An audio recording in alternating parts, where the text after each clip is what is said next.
Yeah, that's good. Like this. Okay, that's all. We'll walk into the picture for a minute.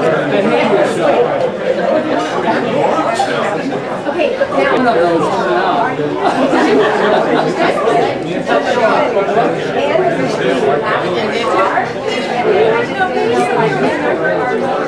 Hey, Bob. Both Bobs. 1, 2, 3. Oh, what a great... St. Mary's College in Moraga. Bob began his affiliation with the 49ers in 1946, the very first year that they were founded in the old All-American Football Conference. He was the voice of the 49ers through the 50s, and for many years a sports reporter and commentator on KSFO and KCBS.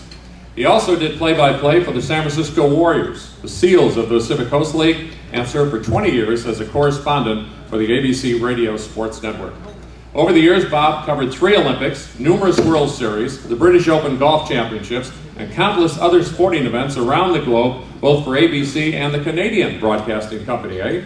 On top of all that, he managed to raise a pretty good family, among whom we'll find a former 49er ball boy who grew into an NFL Hall of Fame quarterback and also inherited his dad's broadcasting gene. Ladies and gentlemen, a few words from Dan Fouts.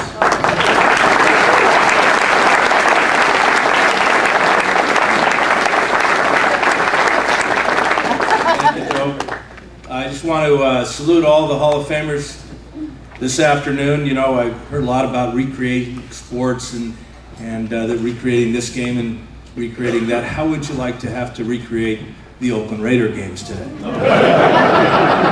Bang! Got you again, didn't I? I'm representing Bob's... Where are you, Bob? There you are. My dad's family and friends sitting at these 2 tables here. With the name like Fouts, Barhoff sounded like a German tavern. That's why we're all here.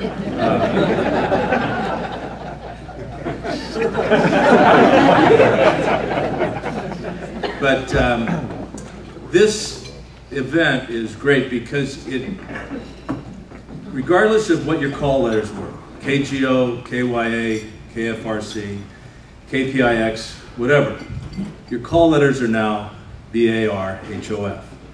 And that means because of what you did when you worked at all those stations and recreated all those games and brought so much joy to not only your family but to the fans of the teams that you covered, means that you can't be fired off of this team.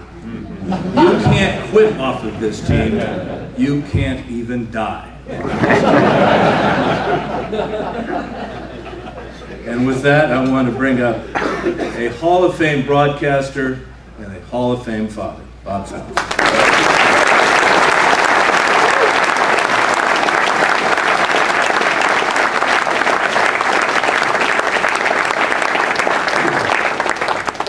Thanks, John.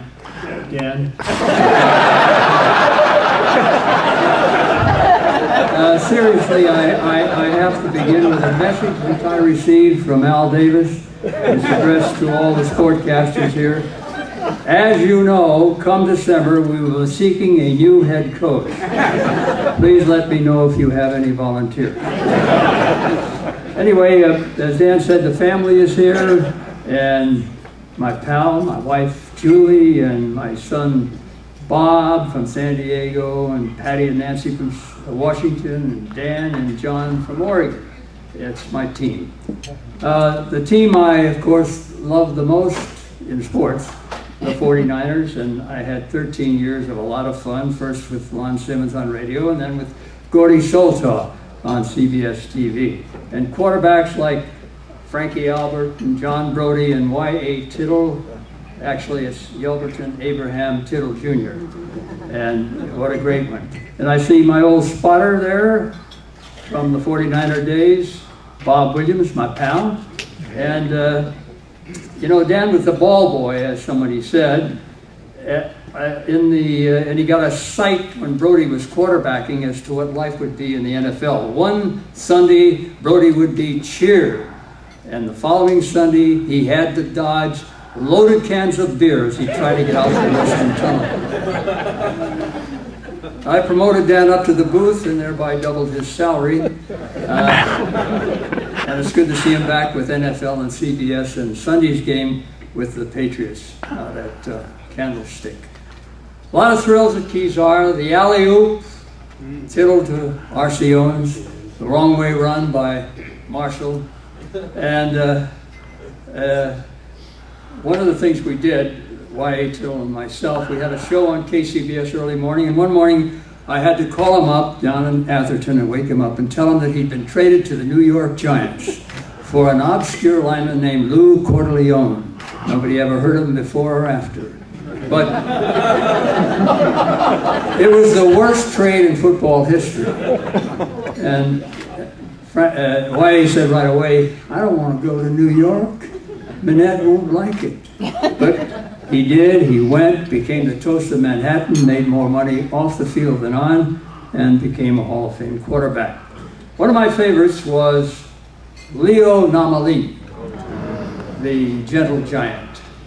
Leo and I did a kids show down the peninsula, and Leo was very big in pro wrestling at that time. So at the show, one of the youngsters said, Mr. Namalini, which is tougher, pro football or pro wrestling? And Leo, in all sincerity, said, oh, pro wrestling, pro wrestling. Why, Mr. Namalini? Pro wrestling, you've got to drive the Modesto, drive the Stockton. and then he demonstrated a front takedown, flipping me on my butt, and the kids loved it.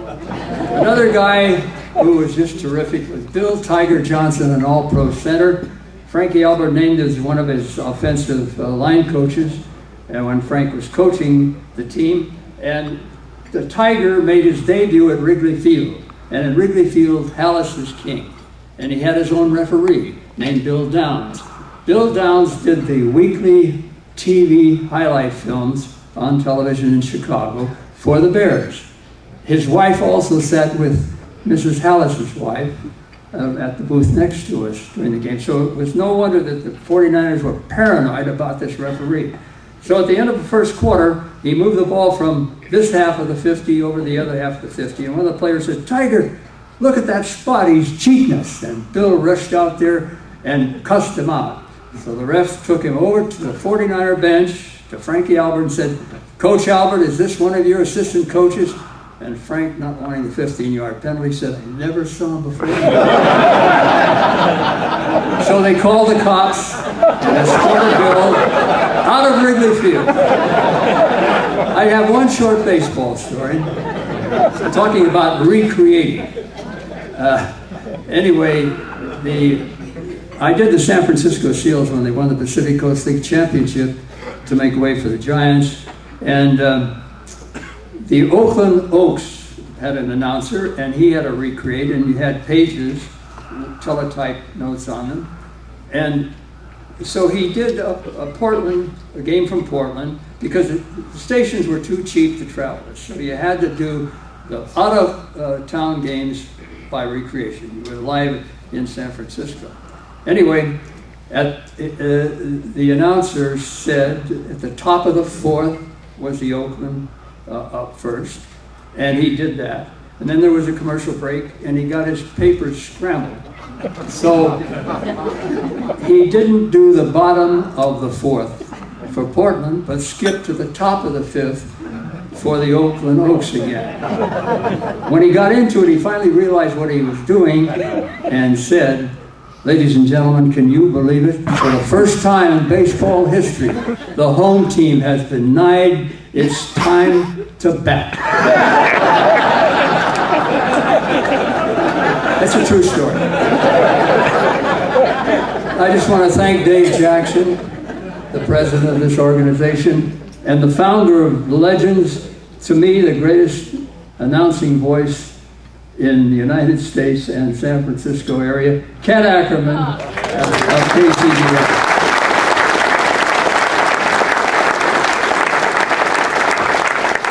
And thanks for giving me a chance to be with this wonderful group of professionals. Thank you, and God bless you.